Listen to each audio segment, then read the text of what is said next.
et se taise à jamais dans le nom de Jésus. Merci, Papa, pour ta fidélité et ta bonté dans le nom de Jésus. Merci, Seigneur. Amen. Gloire à Dieu. Alléluia. On peut s'asseoir dans la grâce du Seigneur. Gloire à Dieu. Que le Seigneur nous bénisse infiniment. Qu'il nous tienne dans sa paix, sa lumière et sa bénédiction éternelle au nom de Jésus-Christ. Je sais que les travaux du temple dans ces semaines-là n'ont pas fait cadeau à beaucoup de personnes qui étaient là. On sent l'épuisement, mais en même temps, le Seigneur nous tient. Il est avec les uns et les autres. Sa grâce est avec nous. Gloire à Dieu. Nous avons un thème que Dieu nous a donné depuis quelques dimanches. Nous sommes en train de voir la conversion. Dieu nous a parlé de la repentance. Maintenant, il nous parle de la conversion. Nous avons découvert qu'un homme véritablement converti, c'est un homme qui a réussi la repentance. Et une repentance bien faite, elle change totalement la vie de l'homme. Celui qui se repent, c'est celui qui change d'avis. Avant de connaître Dieu, avant d'entendre la parole de Dieu, il y a des choses que j'appréciais. Mais ce n'était pas de bonnes choses. Ce n'était pas des choses de gloire. Maintenant que j'ai entendu la vérité, alors ces choses-là maintenant, je ne les regarde plus comme je les regardais. J'ai changé d'avis. Ce que j'aimais et qui n'était pas la bonne chose à aimer, maintenant je le déteste. Parce que aimer, je vous assure que tout le monde aime. Mais ça dépend de ce que tu aimes. Ce que tu aimes, si c'est mauvais, c'est là que ton amour n'est plus de l'amour. Et la manière dont tu aimes, si c'est une manière qui détruit, alors ce n'est plus de l'amour. Mais ici, quand on se répand du fait qu'on aimait la mauvaise chose. Et on se répand du fait qu'on rejetait la bonne chose. Donc un homme qui se répand change d'avis sur ce de quoi il se répand. Et quand on a changé d'avis, on change de réaction. Si j'approuvais, si je tolérais, si j'acceptais, maintenant je combats, je rejette, je m'oppose totalement. Si avant je rejetais, je méprisais, je combattais, et que maintenant je suis appelé à me repentir de cela, j'accepte, je recherche, je cours après. Donc il y a un changement de réaction, de comportement. Et si quelqu'un dit maintenant oui, parce qu'il s'est repenti, la raison c'est qu'il disait non auparavant. Et donc tu ne peux pas dire non auparavant, non aujourd'hui, et dire que tu t'es repenti. Tu ne peux pas dire oui auparavant, oui aujourd'hui, et dire que tu t'es repenti. Quand on s'est repenti, il y a un changement. Celui qui se repent a confiance au Seigneur, qui accompagne son changement pour que le changement soit réel, pratique. Nous avons dit que quand un homme se convertit, en plus de la repentance, c'est parce qu'il croit au Seigneur Jésus comme étant le Fils de Dieu. C'est lui qui est de la nature de Dieu. Et si tu es en relation avec lui, c'est pour rentrer en relation avec Dieu. C'est pour porter l'identité et la nature de Dieu. On ne se convertit pas au Seigneur parce qu'il y a une sorcellerie qui nous poursuit quelque part. Donc on a besoin que le Seigneur nous protège. Ce n'est pas encore de la repentance. Non, ce n'est pas encore de la conversion. On ne dit pas qu'on est converti parce que quelque part, si on demande quelque chose, Dieu va nous donner. Non, ce n'est pas ça. On est converti lorsqu'on comprend qu'on est une partie de Dieu et qu'on doit rentrer dans le corps auquel nous appartenons. Il faut revenir à la maison. Dieu a soufflé en l'homme un souffle de vie. Il n'a pas pris le souffle à droite, il ne l'a pas pris à gauche. C'est venu de lui-même. Et donc l'homme ne peut être rendu parfait par autre chose que la présence de Dieu. Alors un homme qui se convertit, c'est un homme qui revient à Dieu pour porter toute sa nature, pour porter toute son identité, pour rentrer dans sa vraie position. Et donc croire en Jésus-Christ comme Fils de Dieu, c'est le fait de reprendre sa place devant le Seigneur, de rentrer en relation avec Dieu. Et il faut croire en Jésus-Christ venu en chair. C'est le fait de reconnaître que quelqu'un nous a révélé la vie que nous ne connaissons pas. C'est quelqu'un-là, c'est Jésus. Il a dit, je suis la lumière. On parle de lumière lorsque tu as la possibilité de voir exactement. Tout le monde vit sans savoir ce que c'est réellement que la vie. On ne sait même pas de quoi il s'agit. Tu vas entendre quelqu'un dire, je vais travailler, je vais avoir de l'argent, je vais me marier, je vais avoir des maisons, je vais manger ce que je veux, je vais boire ce que je veux. Et puis, ça s'arrête là. Or, quelqu'un qui est habitué à manger doux, finalement, il ne trouve même plus doux ce qu'il mange. Bon, à quoi ça servit?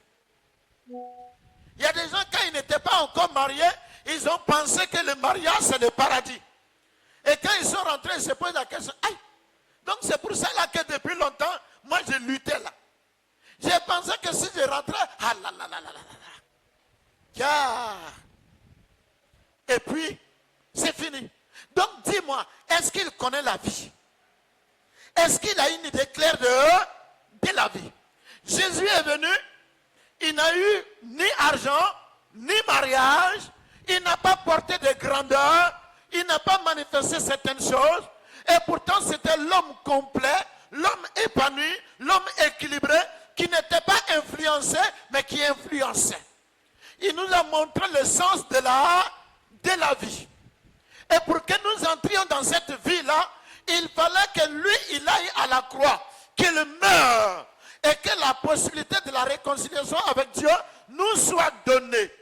Donc il faut croire en Jésus-Christ comme étant l'homme venu en chair, Dieu venu en chair pour nous révéler la vie du royaume et nous ouvrir la porte du royaume. Et si quelqu'un croit en Jésus-Christ venu en chair, il croit au fait que le Saint-Esprit nous est donné. Le Saint-Esprit est l'Esprit de Jésus. C'est avec le Saint-Esprit que Jésus a vécu sur la terre et qu'il a vécu sans péché.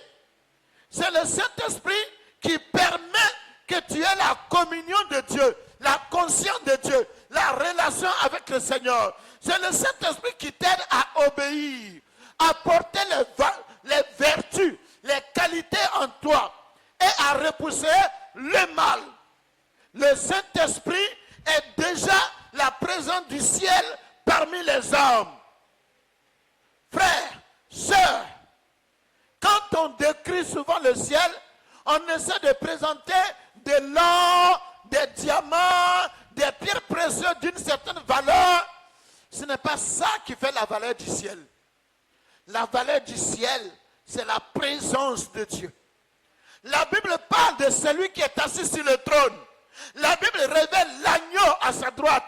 Mais la Bible parle de ce que toute la ville est éclairée. Jour et nuit. Il n'y a pas de confusion. Il n'y a pas de trouble. Celui qui fait ça, c'est le Saint-Esprit. Et quand il est en toi, il te rend parfait sans que tu ne sois rien. Il te comble. Comme si tu profitais de quelque chose que tu voulais alors que tu ne l'as pas. Vous savez, c'est parce que notre vie chrétienne, nous la menons mal. Je vais vous expliquer. Il y a ce qu'on appelle la grâce du bébé, la grâce de l'adolescent, la grâce du jeune, la grâce de l'adulte et la grâce du vieillard. À chaque étape, l'homme profite d'une grâce. En tant que bébé, quelle est la grâce que Dieu a donnée à un bébé? C'est l'amour. Tout le monde aime un bébé, sauf si tu es sorcier. Tout le monde aime un bébé.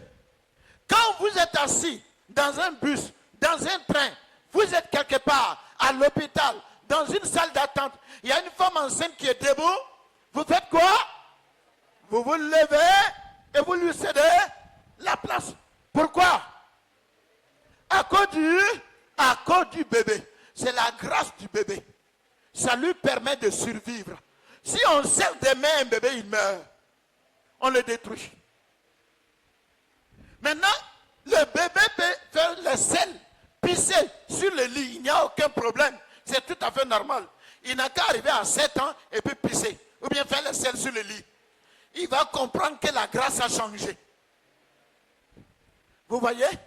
Mais en ce moment, l'affection est encore là. Seulement, elle n'est plus au même niveau. Pourquoi? Parce qu'il y a maintenant certaines capacités qui sont données à l'enfant. Avec ces capacités-là, il arrive maintenant à se tenir lui-même. Quand il va de l'adolescence, il devient jeune. Il y a la conscience qui se développe. Alors, l'affection ne se manifeste plus de la même manière. Ce n'est pas une attention qu'on donne à la personne, mais on appelle la personne à se cultiver, à se développer. Et enfin, quand il est adulte, maintenant, c'est de lui qu'on attend l'affection. Pourquoi? Parce qu'il a toutes les compétences. Il a toutes les compétences. De la même manière, quand quelqu'un n'est pas encore marié, mais s'il est honnête avec Dieu, le Saint-Esprit le tient dans une condition de célibat où il arrive à se sentir bien comme s'il était marié. Mais vous savez, dans les églises, nous brûlons. Nous brûlons pourquoi? Parce que nous ne sommes pas avec le Saint-Esprit. Et donc, ce qui est censé te rendre comme si tu étais dans la condition, ce n'est pas là. Un homme célibataire, une femme célibataire, il y a la grâce que Dieu lui fait. Il est dans cette condition. Mais s'il est marié et qu'il veut vivre de la même manière, il va tomber. Pourquoi? Parce que la femme à laquelle il est marié devient ce qu'on appelle le bras du Saint-Esprit. L'homme auquel elle est mariée devient maintenant le bras du Saint-Esprit. Si vous n'êtes pas marié et que vous décidez de vous tenir, le Saint-Esprit peut vous tenir. Si vous êtes marié et que vous tournez le dos à votre mari, vous tournez le dos à votre femme, il peut vous arriver de tomber parce que vous n'avez pas la même force. Avant le mariage, le Saint-Esprit est celui qui te réchauffe. Après le mariage, c'est ta femme qui te réchauffe. Elle est le bras du Saint-Esprit. C'est ton homme qui te réchauffe. Il est le bras du Saint-Esprit. S'il a décidé de travailler de cette manière et que toi tu as refusé, il se retient. Tu vas tomber dans le trou. C'est la même chose. Quand Dieu veut garder quelqu'un, vous trouvez des chrétiens qui disent, ce n'est pas la peine d'aller à l'église. Qui a dit ça? Jésus n'a-t-il pas envoyé des apôtres, des disciples? On dit qu'il les a envoyés. Mais quand il les a envoyés, qu'est-ce qu'il a fait? Il a aussi envoyé des pasteurs. Ça veut dire, celui qu'on amène à connaître le Seigneur, on doit l'aider à vivre avec le Seigneur. Jésus n'a-t-il pas donné des pères? N'a-t-il pas donné des autorités? Quand toi tu dis je ne veux pas d'autorité, je vais marcher seul, alors qu'il t'a donné une autorité, tu vas périr. Avant la loi, le peuple d'Israël pouvait se permettre certaines choses. Après la loi, ce n'était plus possible. Ça devenait une condamnation. Nous sommes au temps de la grâce. Frère, il y a des choses que tu ne peux plus te permettre. Dieu est pleinement présent. Alors il y a des excuses que tu ne peux plus avoir. Quand tu les as, c'est pour toi-même. Et ça ne te sauvera pas. Nous sommes à la période d'une conscience éveillée. Et il faut avoir cette conscience et marcher comme cela convient. C'est pourquoi un homme converti à Christ a une conscience. Et il faut que cette conscience-là, il la connaisse et qu'il la manifeste. Qu'est-ce que c'est qu'une conscience? Le dimanche dernier, nous l'avons découvert.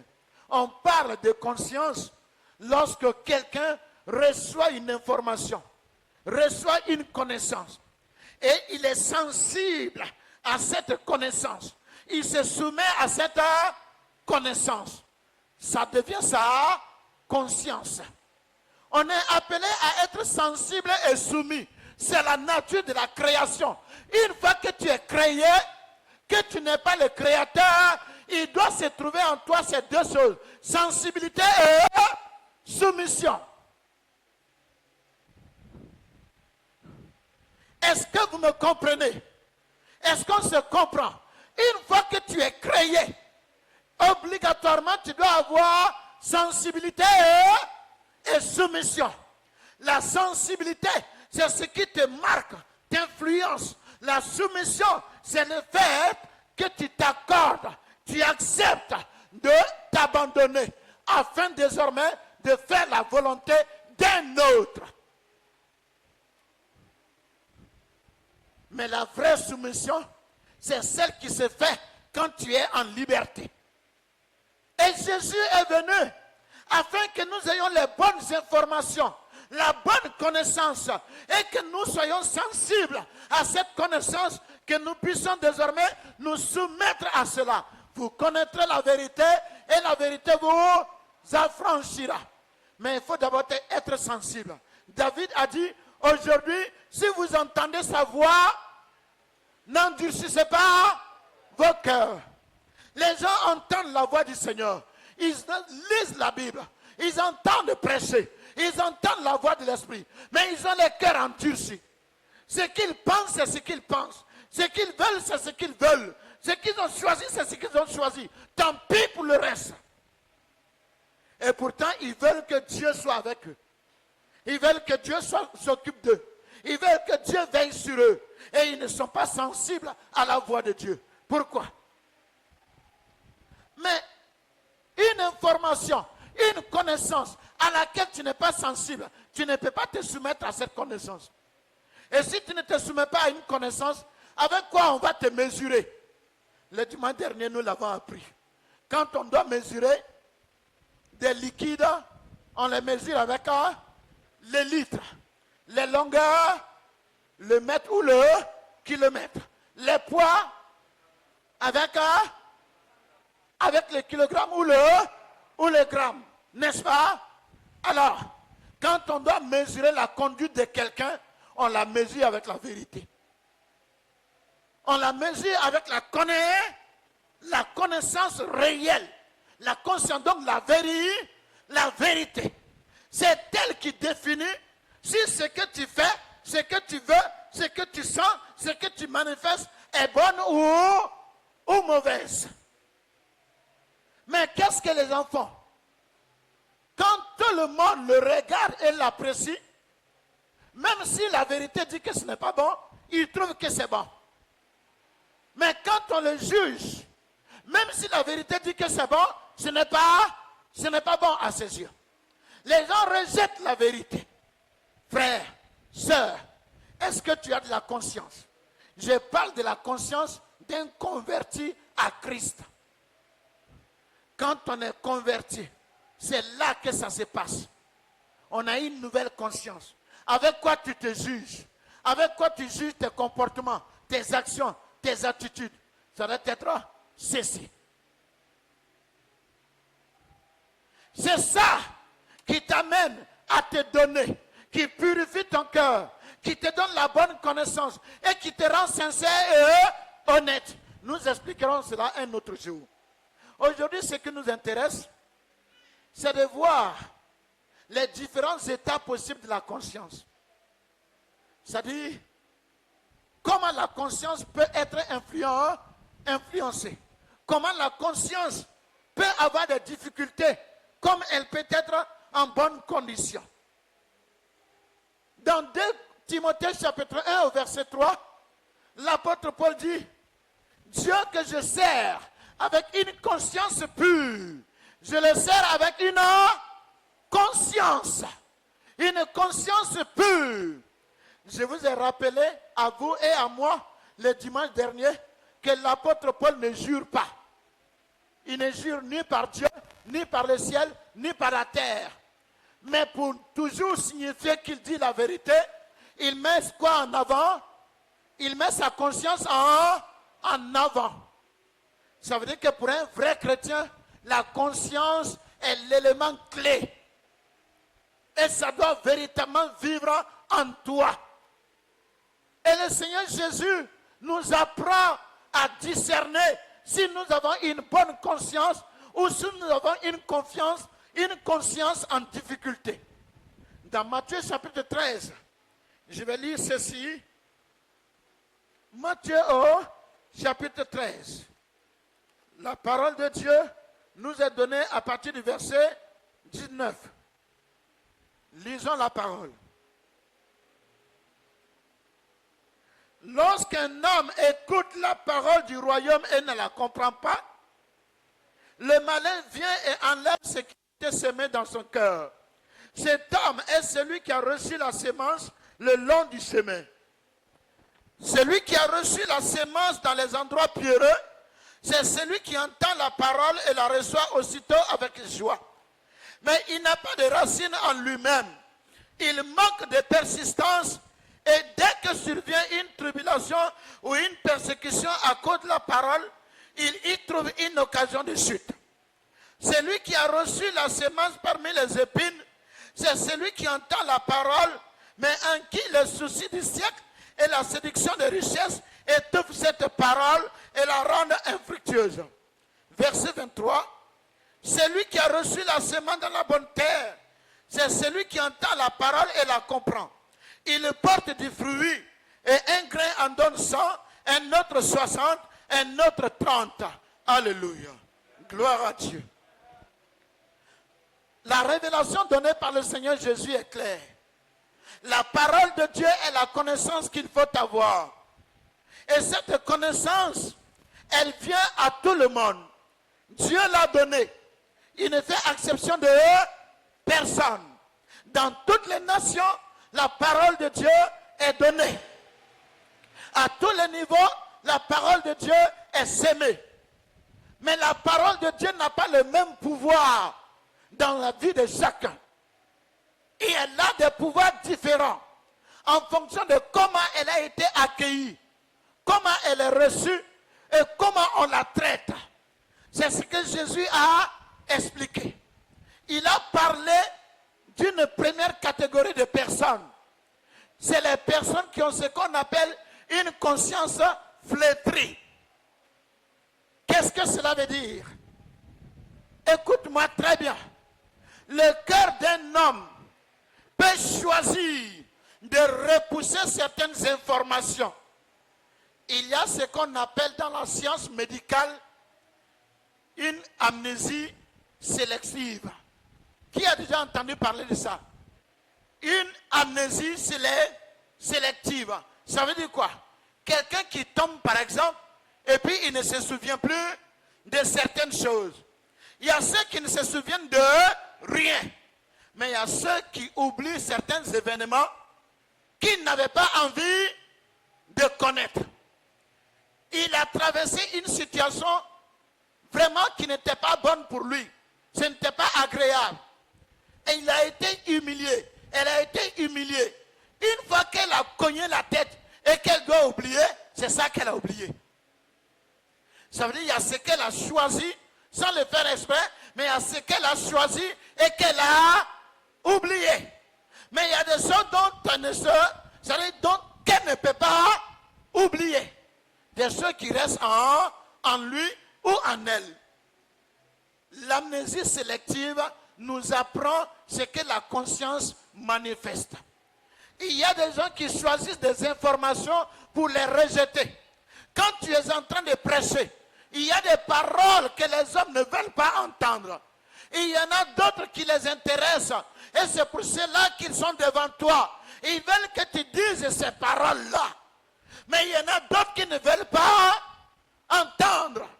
Mais écoute-moi très bien. Aucune parole ne peut te transformer si tu ne l'as pas reçue. Quand tu veux faire des reproches à quelqu'un et il ne veut pas entendre ses reproches, comment est-ce qu'il va changer ce comportement? Comment? Il y a des gens, dès qu'on commence à leur faire un reproche, ils veulent tout justifier. Ils veulent tout expliquer. Non, mais c'est parce que, non, mais c'est comme ça, non, mais c'est ceci, non, mais c'est comme cela. C'est pourquoi, vous voyez, les chrétiens ne changent pas. Ils ont des choses pour rejeter la parole, pour rejeter l'intervention de Dieu. Ils ont des excuses. Ils ont des raisons. C'est parce qu'on m'a fait ça. C'est parce que c'est comme ceci. C'est parce que c'est comme cela. Frère, les prétextes que tu as, les excuses que tu as, ils sont tout simplement ton tombeau. Ce sont eux qui t'empêchent de vivre. Tu as des excuses pour ne pas vivre, tu ne le sais pas. Tu crois que ce sont des excuses avec lesquelles tu te libères, tu es tranquille. Non! Tu empêches ta conscience de se réveiller. Tu empêches ta conscience d'être vivante. Et si ta conscience est morte, tu es mort. La Bible dit le salaire du péché, c'est la mort. Selon vous, la première mort, c'est quoi?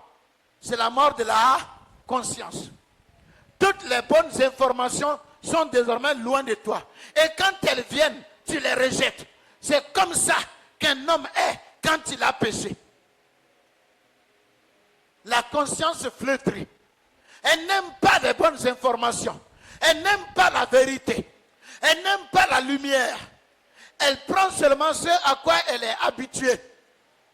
Elle prend seulement ce qui lui plaît. Ce qui ne vient pas bousculer. Ce qui n'amène pas de changement. C'est seulement ce qu'elle veut. Il y a des gens qui ne veulent pas retourner. Quand ils sont sur leur droite, ils ne veulent pas qu'on leur dise d'aller aujourd'hui à gauche. Quand ils sont sur leur gauche, ils n'aiment pas qu'on leur dise d'aller aujourd'hui à leur droite. Pour cela, ne leur dis jamais, la droite vaut mieux, va à droite. Non, ils doivent rester à gauche. C'est là que vous allez vous entendre. Souvent, j'ai vu des personnes avoir des comportements. Il y a quelqu'un qui m'a dit qu'un homme de Dieu lui a dit d'aller demander pardon quelque part. Là où on l'accuse de sorcellerie et autres, ce sont eux qui accusent. Et toi, tu te lèves, tu vas demander pardon. Bon, c'est pour leur dire quoi? Pardonnez-moi parce que je suis sorcier. Mais parce que tu veux qu'ils comprennent quoi? Si ce n'est ça. Est-ce que vous comprenez? Et tu vas entendre, c'est pour faire la paix. Mais de quelle paix il s'agit? Aucune paix ne vient lorsqu'une conscience est flétrie. Aucune paix ne vient lorsque la bonne connaissance nous est enlevée. Non. Regardons-nous. Nous préférons rester dans ce que nous savons depuis longtemps. Nous connaissons notre quartier, nous avons une manière de vivre, nous avons une habitude, nous préférons cela. Quand vous voyez que nous cherchons quelque chose de nouveau, on a mal, on veut guérir. On manque de quelque chose, on veut avoir. On veut être quelque chose, on veut devenir la personne. Mais il ne s'agit pas d'avoir la bonne connaissance et de devenir la bonne personne. C'est lui qui ne supporte pas la vérité. C'est lui qui ne s'ouvre pas à la vérité. Dès que la vérité est sémée, son comportement vis-à-vis de la parole fait qu'il ne la comprendra jamais. Avez-vous déjà regardé quelqu'un? Avez-vous déjà vu quelqu'un sans le regarder? Il y a une différence. Je peux te voir, mais sans te regarder. Te voir, c'est-à-dire quand mes yeux tombent sur toi, je te vois. Mais je ne porte pas mon attention sur toi. Je peux t'entendre, mais sans t'écouter. C'est-à-dire mon oreille peut capter ce que tu dis. Mais je ne prête pas attention. C'est ça la conscience flétrie. Elle n'écoute pas. Elle ne regarde pas. Là où la lumière vient, là où la vérité vient, elle n'écoute pas. Et comme tu n'écoutes pas, tu ne peux pas comprendre. C'est pourquoi vous voyez aujourd'hui, les chrétiens ne comprennent rien à la parole de Dieu. Tout ce que nous savons, c'est les choses prophétiques. Ici, là, bigum. Là-bas, bam. Là-bas, bigum. On est là. Oui, amène de l'eau, c'est fait. Amène l'argent, c'est fait. Voilà, j'ai fait comme ça. Est-ce que vous savez que ces choses-là, elles sont complémentaires?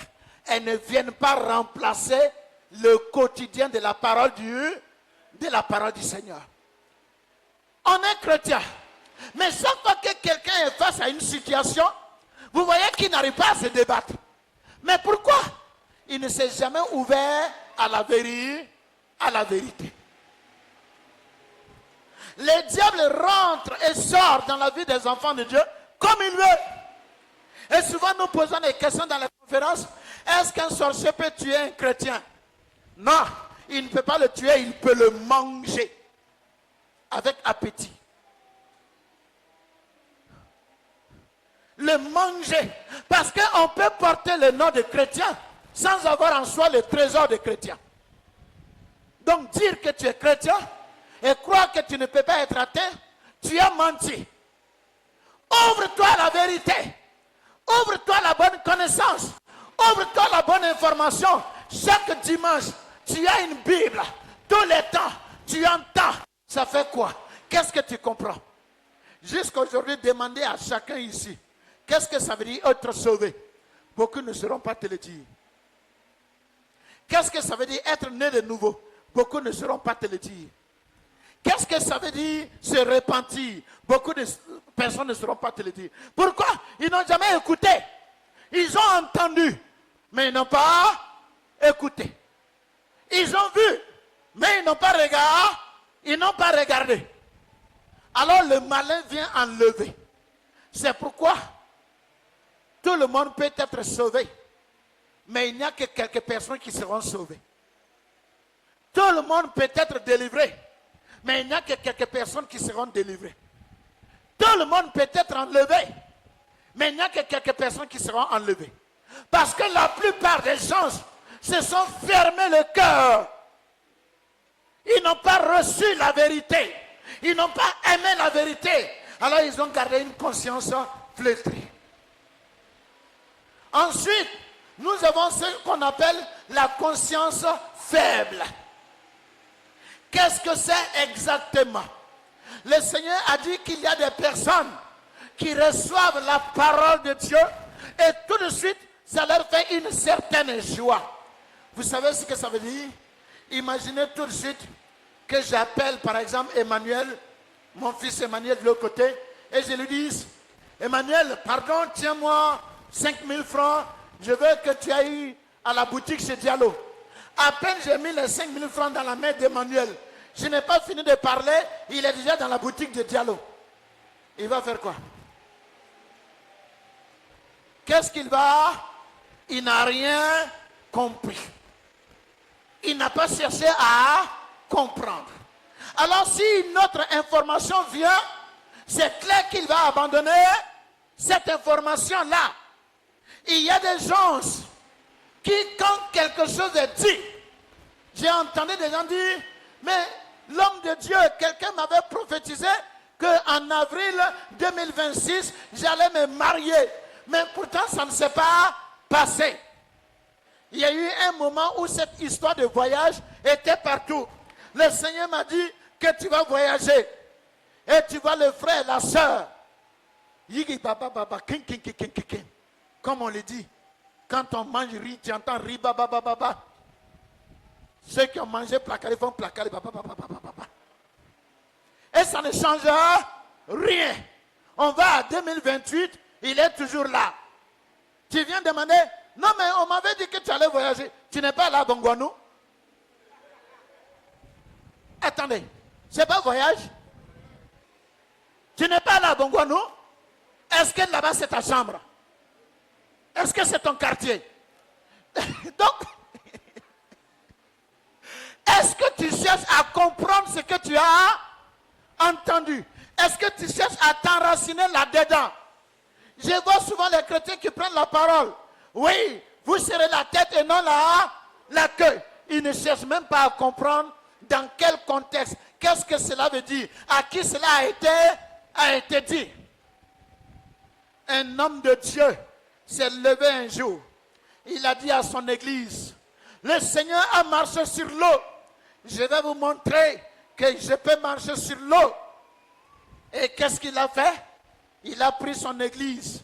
Ils sont allés au bord d'une eau bien profonde là. Et là, il commence l'adoration. Et les frères, les fidèles, les sœurs louent.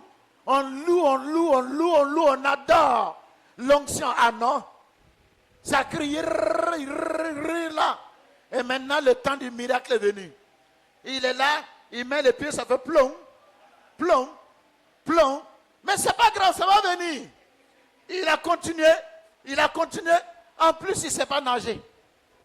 Il arrive au fond, il est descendu. Les fidèles acclament. Puisqu'il a montré que quoi qu'il arrive, ça va se passer.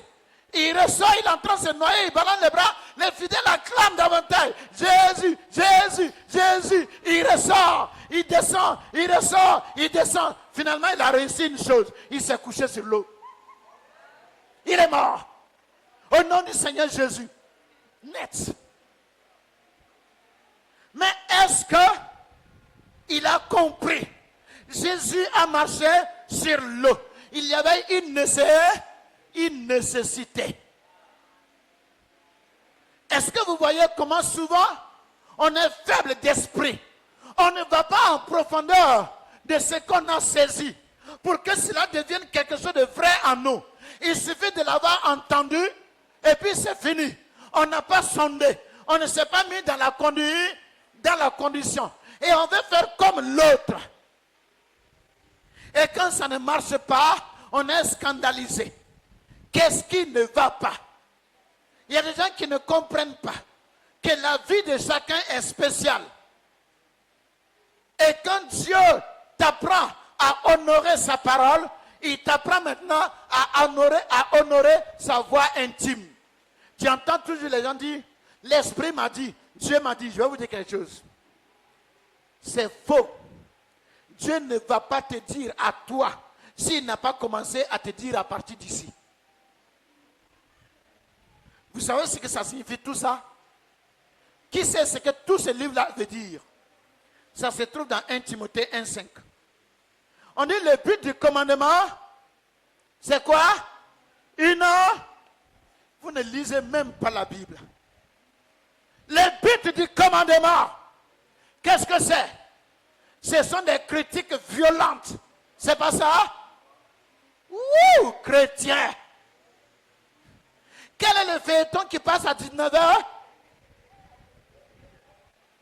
Hey, répondez-moi. Quel est le feuilleton qui passe à 19h? Le numéro de la chaîne de Novelas. Je sais que vous connaissez ça. Parce que même sur portable, vous regardez. Mais les passages, les vérités bibliques, vous n'en avez aucune connaissance.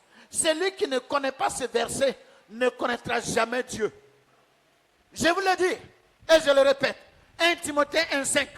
Le but du commandement, c'est une charité venant d'un cœur pur, d'une bonne conscience et d'une foi sincère. Qu'est-ce que ça veut dire que la charité?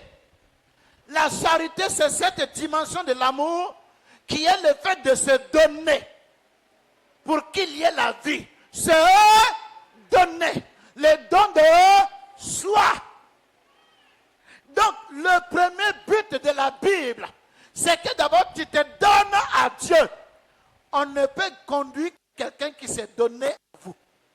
Tu ne peux éduquer que quelqu'un qui s'est donné à toi. Il y a des mauvais parents qui ont des enfants qui se sont offerts à eux. qui n'ont pas su les éduquer. Mais il y a des parents qui veulent éduquer les enfants. Mais les enfants ont refusé de se donner aux parents. Même Jésus, il n'a pas pu éduquer Judas. Pourquoi? Parce que Judas ne sait pas donner. L'apôtre Paul dit, les chrétiens de Macédoine, ils se sont d'abord donnés à Dieu. Ensuite, ils se sont donnés à nous. Ça veut dire Dieu a toute l'autorité sur eux. Et en tant que serviteurs de Dieu, nous avons toute l'autorité sur eux.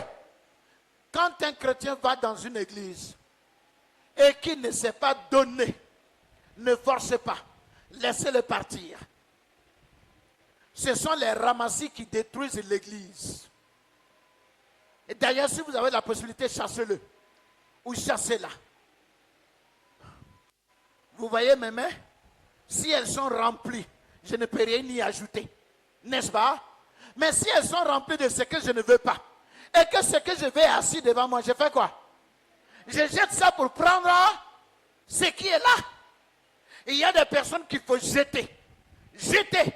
Parce que c'est ce qui te permet de trouver les bonnes personnes. Il y a des gens qui sont des sangsues, qui sont là pour épuiser ton énergie. Et ils t'empêchent d'aller t'occuper des personnes qui ont le véritable besoin.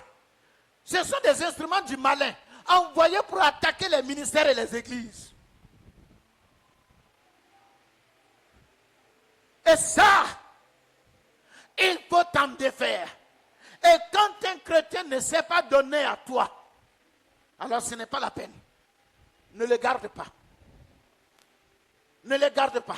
Il n'est pas de ta bergerie. Si toi, tu ne t'es pas donné à ton assemblée, tu n'es pas un berger. Non.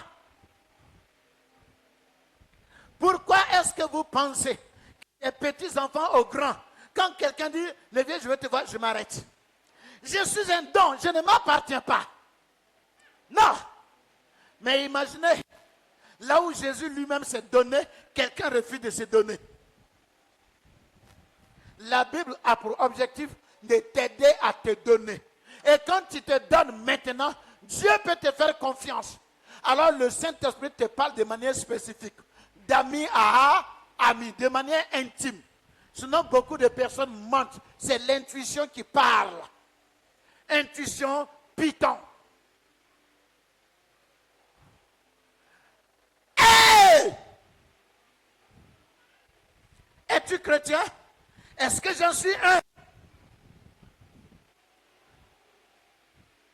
Il faut apprendre à aller à la vérité. Des personnes qui choisissent. Il entend, on n'a jamais vu faire l'expérience. On doit toujours venir, toujours intervenir. Mais pourquoi? Pourquoi? J'ai entendu des gens dire, le Dieu de mon père, le Dieu de un tel. Et toi, ton Dieu, c'est lequel? C'est lequel? Ne viens pas profiter de mon Dieu. Laisse-moi profiter de mon Dieu. Va chercher ton Dieu. Si tu ne peux pas le convaincre d'être ton Dieu, ne profite pas de mon nombre. Non. Crée ta condition. Crée ta disposition. Des personnes qui sont réveillées aujourd'hui et demain qui sont éteintes. Toujours qui prennent des engagements. Non, moi seulement là. Non, vraiment. Oui, j'ai compris. Oui, c'est. Après, va. Il prie aujourd'hui, demain c'est fini. Il gêne aujourd'hui, demain c'est fini. Aujourd'hui tu l'entends. Tu vas te dire, waouh. Mais il est instable. Il n'y a rien de solide. Pourquoi? Parce qu'il ne se donne pas. Tout ce que vous faites à moitié, vous ne le faites pas du tout. Tout ce qu'un homme fait à moitié, il ne le fait pas du tout. Je veux qu'on le répète avec moi. Tout ce qu'un homme fait à moitié, il ne le fait pas du tout. On le reprend. Je n'ai pas bien entendu. Alors c'est clair. Tout ce que tu fais à moitié, tu ne le fais pas du tout. Mais pourtant, ce n'est pas ce que nous faisons. Quand tu as la possibilité et que tu choisis seulement la moitié de la possibilité, quand tu peux aller plus loin et tu choisis de t'arrêter à un niveau, alors tu n'es allé nulle part. Il a dit, tu n'offriras pas à ton gouverneur, tu n'offriras pas à Dieu un agneau, un animal qui a un œil, une patte cassée, qui a une tache. Ça veut dire qu'il doit être complet. La bête doit être parfaite. Et toi, tu veux faire quel genre de vie spirituelle? Tu veux faire quel genre de vie chrétienne? La conscience faible. Ça fait que quand les situations viennent, la personne commence encore à se poser des questions. Est-ce que c'est vrai même? Est-ce que Dieu est vrai? Est-ce que ceci? Est-ce que cela? C'est normal. C'est la faiblesse. L'apôtre Paul, par le Saint-Esprit, a dit de prendre soin des faibles. Mais Dieu n'a jamais cautionné la faiblesse. Non. Ça fait que tu vois des gens, plutôt que de chercher à bien connaître Dieu, et ils sont occupés à fouiller dans les robes, dans les hauts et dans les pantalons des gens. Hey, tu n'as pas vu aujourd'hui. De toute façon, elle était habillée là. Tu n'as pas vu aujourd'hui. Avec des tapettes en attendant 44. Si quelqu'un porte tapette en son, tu l'as vu. Ne te pose pas de questions. Il a un ministère de critique. Ce sont des personnes qui sont capables d'arrêter un taxi. Négocier taxi. Le chauffeur va dire 200 ou 300. Il va négocier pour payer 150. Tout ça parce qu'il se déplace pour aller critiquer. Il va arriver, il commence par des semblants de rire. Les gens quoi? Il attend juste une question. Le bouton de contact. Il suffit que tu dises, qu'est-ce qui se passe? C'est parti. Tu as posé la question le matin à 8 heures. Vous allez manger foutu et puis cette graine que tu as préparée l'ensemble. Vous allez finir, c'était la mi-temps. Il va continuer, elle va continuer. 18h, 19h. Il faut que quelqu'un d'autre rentre pour qu'elle dise, moi-même je dois aller préparer.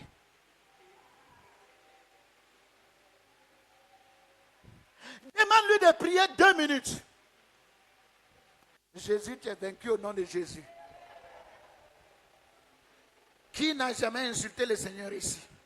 Qui? Qui n'a jamais attaqué le Seigneur ici dans sa prière? La plupart du temps, il n'y a même pas de mobilisation. Il n'y a rien. Mais quand il s'agit du reste, mais ce n'est pas possible.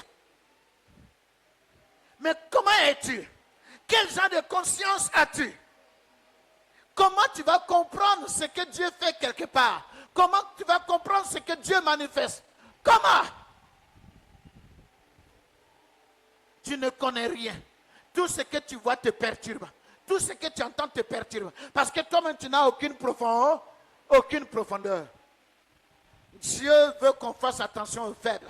Mais Dieu n'a jamais invité quelqu'un à être faible. Donc si tu continues d'être faible, on te piétine et on s'en fout. Il y a maintenant la conscience étrangère. Je ne vais pas aller loin, j'ai déjà pris assez de temps. Il y a donc la conscience étrangère. Qu'est-ce que c'est que cette conscience? La conscience étrangère, c'est lorsque quelqu'un n'a pas pour lui-même, à l'intérieur de lui-même, de la sensibilité et de la soumission. Je vais vous expliquer quelque chose. Un jour, on m'avait affecté dans une église. J'étais arrivé et il y avait une jeune dame qui venait avec son enfant de 2 ans. Elle venait me saluer. J'étais assis sur ma chaise. Quand la jeune dame est arrivée, là-bas, ils ont une culture de respect souvent de l'autorité assez profonde. Donc quand elle est arrivée, elle s'est mise à genoux et puis elle m'a tendu la main, je l'ai saluée. Son fils de 2 ans, quand il est arrivé, il a aussi, il a fait la même chose, il a tendu la main, je l'ai salué. Sa maman et moi, nous avons commencé à rire. Pourquoi il l'a fait? Pourquoi il l'a fait? Parce que sa maman là, est-ce qu'il sait pourquoi il l'a fait? Tout ce qui l'intéresse, c'est que la maman là l'a fait. Donc lui aussi, il doit la faire. Une conscience étrangère, c'est ceux qui sont selon la sensibilité de leur entourage. Est-ce que vous comprenez? Quand pour danser, tout le monde doit se tenir sur le pied gauche, donc lui aussi, il se tient sur le pied gauche. Quand il est sur le pied droit, il dit, ah, c'est pas normal. Pourquoi? Parce que les autres sont sur le pied gauche.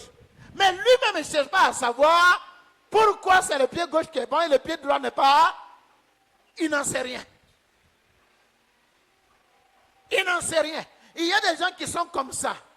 On a l'habitude de dire, il y a quelqu'un qui fait de la comédie et puis il dit, il y a une tabaski où les musulmans étaient en train de poursuivre les béliers parce qu'ils devaient les égorger. Et l'âne aussi a commencé à fuir en disant, on nous poursuit. Qui égorge un âne en tabaski? Qui? Mais lui aussi, il fuit. Tu n'es pas bélier, tu n'es pas concerné. Tu vas où? Tu vas où? Alors il y a des gens qui sont comme ça. Ils viennent trouver les gens dans un comportement, ils se lancent dedans. Ils ne savent même pas de quoi il s'agit. Quel témoignage as-tu en toi? Qu'est-ce que tu sais de ce comportement? Qu'est-ce que tu sais de cette pratique? Qu'est-ce que tu en sais? Moi, j'ai souvent vécu ces choses-là ici. Quelqu'un vient de l'Est, un autre de l'Ouest, un autre du Nord, un autre du Sud. Ils se rencontrent. Chacun parce que chacun m'a rencontré et que je les encadre dans le Seigneur. Mais quand ils viennent de se rencontrer, maintenant, ils deviennent une association contre moi. Celui-là, il n'est pas bien. Il est très mauvais. Il est comme ça. Association anti-apôtre. Les 3 A. Paf, ils sont dedans. Mais souvent, tu trouves des gens dedans même qui te demandent quel est lui son problème. D'ailleurs, tu sais qu'il ne sait rien. Mais il est dedans aussi. Non, ça là seulement là. On va régler. Tu vas régler quoi? De quoi s'agit-il? Vous imaginez, vous allez trouver des gens qui ont des pancartes. Grève, grève, grève. Vous soulevez une pancarte et vous êtes dedans. Grève, grève, grève. Maintenant, si on a jeté lacrymogène, ton œil s'est cassé. Tu vas expliquer ça à qui? Bon, grève là, tu sais de quoi il s'agit? Il y a des gens qui n'ont jamais vécu d'eux-mêmes. Aucune décision. Aucun choix. Aucune vision. Aucune attitude qui les a concernés. Ce que les autres font, ce que les autres disent, ce que les autres pensent, c'est ça qui fait sa vie. Tu es un esclave. Et tu ne seras jamais quelqu'un d'épanoui. Et combien de personnes ont une telle conscience? Ils ont une conscience étrangère. C'est ce qui se passe autour d'eux qui les intéresse, mais pas ce qui se passe à l'intérieur. Ils ne savent même pas reconnaître s'ils sont en paix, s'ils ne sont pas en paix. Ils ne savent même pas reconnaître s'ils sont dans la vérité, s'ils sont dans le mensonge. Ils ne savent même pas reconnaître s'ils sont justes ou s'ils sont injustes. Vous voyez par exemple, un jour je disais à quelqu'un, je dis mais comment tu peux marcher dans un couple ou alors tu es avec des personnes? C'est seulement quand quelqu'un se met en colère que toi tu demandes pardon. Quand quelqu'un arrive à un degré où il fait des tapages, c'est là que tu demandes pardon. En général, ce n'est pas de la repentance. Ce n'est pas du pardon. Il veut juste, ou bien elle veut juste que la colère tombe. Mais il ne s'agit pas de chercher à régler le problème. Est-ce que vous savez que quand vous marchez avec quelqu'un, c'est votre rôle souvent de savoir si vous avez mal fait ou si vous avez bien fait. Ce n'est pas lui son rôle de vous dire. C'est votre rôle de savoir si vous faites bien ou mal. Mais souvent, tu essaies de dire même à quelqu'un qui l'a mal fait, et puis il te dit non, ce n'est pas ça, mais attends. C'est toi qui poses l'acte. Donc, ce n'est pas toi qui peux ressentir ce que ça fait. C'est l'autre qui le ressent. Donc, s'il dit que ça fait mal, c'est que ça fait mal. Pourquoi tu es en train de pincer quelqu'un? Il dit, aïe, ça fait mal. Tu dis, non, je suis en train de pincer, mais ça ne fait pas mal. Qu'est-ce que c'est? De la sorcellerie? Et voilà ce que les gens font. Et pourtant, dans le sens contraire, beaucoup de personnes ne savent même pas ce qu'ils font. C'est quand les autres réagissent. Vous savez quoi? Pourquoi, par exemple, le problème des cheveux, le problème des habillements, pourquoi ça pose problème? Je vais vous poser des questions. Et surtout aux femmes. Qui s'habille en ne se voyant qu'elle-même et elle seule? Qui s'habille en ne se voyant que lui-même et lui seul? Quand tu te lèves, tu dois aller au marché. Que tu es en train de t'habiller, en fait tu t'habilles toi, mais tu vois le marché. N'est-ce pas? Tu vois les autres autour. Les regards sur toi. C'est en fonction de ça que tu t'habilles. Ton miroir ne te révèle pas toi. Il révèle ce pour qui tu t'habilles. Donc, quand vous voyez une jeune fille qui va sortir, traverser la ville, mais porter un collant qui va mettre en exergue son postérieur, écoutez, elle a sélectionné les gens de personnes qui doivent la regarder. Elle a sélectionné. Elle compte sur les pervers. Elle sait qu'il y en a. Et elle compte sur eux pour faire son spectacle. Dites-moi si j'ai menti. Non. Toi qui es devant le miroir, ce n'est pas toi que le miroir révèle. Non. C'est là où tu vas. C'est qui tu rencontres. C'est avec qui tu es. C'est lui que ton miroir révèle. Mais tu devrais pouvoir être révélé toi-même. Ta conscience devait être de toi. Ta sensibilité de toi. Ta soumission de toi. À quoi es-tu soumis? À la parole ou au regard des gens? À quoi es-tu sensible? À la pensée de Dieu ou à la pensée des hommes? Je m'arrête là. De toutes les façons, les gens dorment. À quoi bon continuer de bavarder inutilement? Gloire à Dieu. La conscience étrangère. Il y a beaucoup de personnes qui n'ont jamais vécu, même pas un seul instant. Et ils ont toujours vécu les autres. Vous n'avez jamais vu ces parents-là qui font vivre leurs rêves à leurs enfants? Ils rêvaient d'être avocats. Maintenant, lui, il n'a pas pu être avocat. Il a un enfant, il dit, tu dois être avocat, tu es vaincu. Est-ce que c'est moi qui t'ai fait échouer? Si toi tu as un rêve, tu dois comprendre que moi aussi, j'en ai. Et tu veux sacrifier mon rêve pour toi. Toi tu as échoué, moi je n'ai qu'à venir réussir ton rêve pour toi. Et pourtant, c'est la même chose que certaines mamans. Non, tu ne prends pas cette fille-là. Moi je veux ça pour toi. Qu'est-ce qui ne va pas avec toi? Et souvent même il n'y a pas de raison. Non, c'est moi qui ai choisi. Des fois, il y a certaines raisons et c'est normal. Parce que les enfants de maintenant, nous sommes toc-toc. Donc, des fois, c'est logique. Mais le problème, c'est que souvent, il n'y a même pas de raison. Elle a rêvé d'une vie. Il faut donc que son enfant vive cette vie-là. Et c'est ça qui l'inquiète. Non, je veux que ce soit une fille comme ça. Je veux que ce soit un homme comme ça. Je veux que ce soit comme ça. Ne prends pas celui-là. Ne prends pas celle-là. Qu'est-ce que toi tu sais de ce qui vient? Non. Si c'est pourquoi tu dis non, sont des raisons valables. C'est des raisons valables. Dans des comportements, des attitudes, des réactions. C'est normal. Mais tu ne peux pas planifier ta vie à travers quelqu'un d'autre. Et beaucoup de personnes vivent comme ça. C'est pourquoi j'ai l'habitude de dire aux gens, mariage, ministère, on ne dit jamais à quelqu'un, voici la personne que tu dois épouser.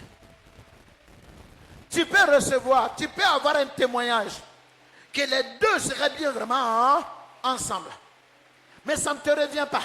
C'est à la personne de disposer ce qu'il y a. Parce que frère, ce n'est pas toi qui seras là-bas.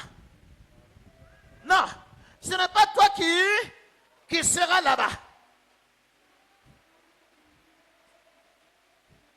Il y a des gens qui vivent par procuration. Ils vivent pour quelqu'un. Et tu veux quoi? C'est le temps de changer de vie. Regardez-vous. La société, les méchants continuent de vivre à travers vous. Parce qu'il y a des gens qui sont là pour chercher vos moindres faiblesses pour dire, hey, il est comme ça. Oh, il est comme ça. À cause de ça, toi, tu as peur. Tu as tes dispositions. Tu vas rester enfermé, prisonnier, prisonnière. Et tu ne seras pas glorifié aux yeux du Seigneur. Tu n'auras aucune valeur. Parce que tu n'as jamais existé d'ailleurs.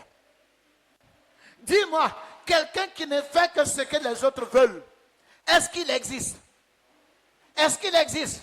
Mais comment quelqu'un qui n'existe pas peut être sauvé? Et comment quelqu'un qui n'existe pas peut être élevé? Comment? Alors, il faut chercher la bonne conscience. Nous en reparlerons une autre fois. Que Dieu te bénisse infiniment. Que sa paix soit avec chacun de nous.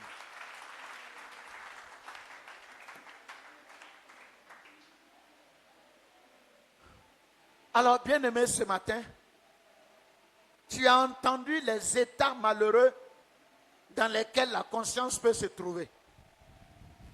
Premièrement, il y a ceux qui repoussent toute connaissance de la vérité, qui repoussent les bonnes informations, la vérité. Ils aiment